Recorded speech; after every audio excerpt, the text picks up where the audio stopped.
Football ইতিহাসে আর্জেন্টিনার নাম উচ্চারিত হলেই চোখের সামনে ভেসে ওঠে বিশ্বকাপের ৩টি সোনালী তারকা, দিয়েগো ম্যারাডোনার ঈশ্বর প্রদত্ত বাঁ পায়ের জাদু কিংবা লিওনেল মেসির মহাকাব্যিক সাফল্য। কিন্তু এই ৩ তারার প্রথমটি অর্থাৎ ১৯৭৮ সালে ঘরের মাঠে জেতা আর্জেন্টিনার প্রথম বিশ্বকাপ ট্রফিটি কি শুধুই গৌরবের, নাকি এর পেছনে লুকিয়ে আছে ফুটবল ইতিহাসের সবচেয়ে অন্ধকার, কলঙ্কিত আর রাজনৈতিকভাবে প্রভাবিত এক অধ্যায়? ফুটবল পণ্ডিতদের বড় অংশই মনে করেন ১৯৭৮ সালের স্বাগতিক আর্জেন্টিনার সেই বিশ্বকাপ জয়টি ছিল ফুটবল ইতিহাসের সবচেয়ে বিতর্কিত এবং রাজনৈতিক এজেন্ডা বাস্তবায়নের এক নির্মম মঞ্চ। কেন এই ট্রফিকে ফুটবলের অন্যতম কলঙ্কিত ট্রফি বলা হয়, তার পেছনে রয়েছে কিছু কারণ।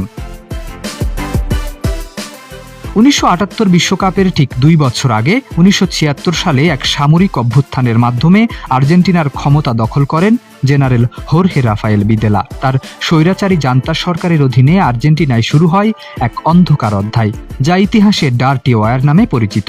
সরকারের বিরুদ্ধে কথা বলায় প্রায় ৩০,০০০ মানুষকে গুম, খুন এবং নির্মম নির্যাতন করা হয়। বিশ্ববাসীর চোখ থেকে নিজেদের এই নৃশংস মানবাধিকার লঙ্ঘনের ঘটনা আড়াল করতে এবং দেশের ভেতরে স্বৈরাচারী সরকারকে বৈধতা দিতে ভিদেলা এই বিশ্বকাপকে ঢাল হিসেবে ব্যবহার করেন বলে অভিযোগ রয়েছে।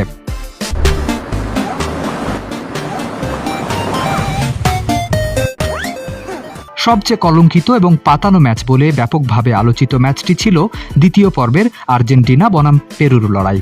ফাইনালে উঠতে হলে ব্রাজিলের চেয়ে গোল ব্যবধানে এগিয়ে যাওয়ার সমীকরণে আর্জেন্টিনার সামনে লক্ষ্য ছিল প্রায় অবাস্তব। পেরুকে হারাতে হবে অন্তত ৪ গোলের ব্যবধানে, কিন্তু সবাইকে স্তব্ধ করে দিয়ে আর্জেন্টিনা ম্যাচটি জিতেছিল ৬-০ গোলের বড় ব্যবধানে। ম্যাচের পর থেকেই গুঞ্জন ওঠে সামরিক জান্তা সরকার পর্দার আড়ালে পেরুর খেলোয়াড় ও সরকারকে বিপুল পরিমাণ গম উপহার এবং বিশাল আর্থিক সুবিধা দিয়ে ম্যাচটি কিনে নিয়েছিল। আরও রহস্যজনক বিষয় ছিল পেরুর গোলরক্ষক কুইরোগা ছিলেন জন্মসূত্রে একজন আর্জেন্টাইন।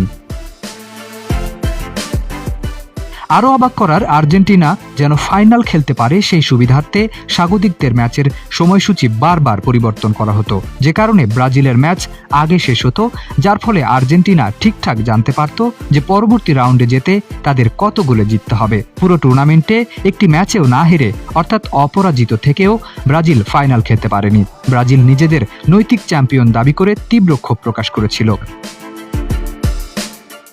পাশাপাশি টুর্নামেন্ট জুড়ে আর্জেন্টিনার ম্যাচগুলোতে রেফারিদের পক্ষপাতমূলক সিদ্ধান্ত ছিল চোখে পড়ার মতো।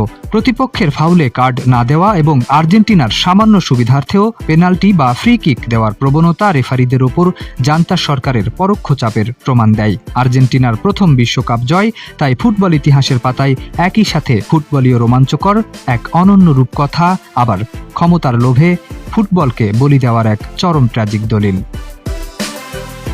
শরীফ উদ্দিন, ইত্তেফাক নিউজ।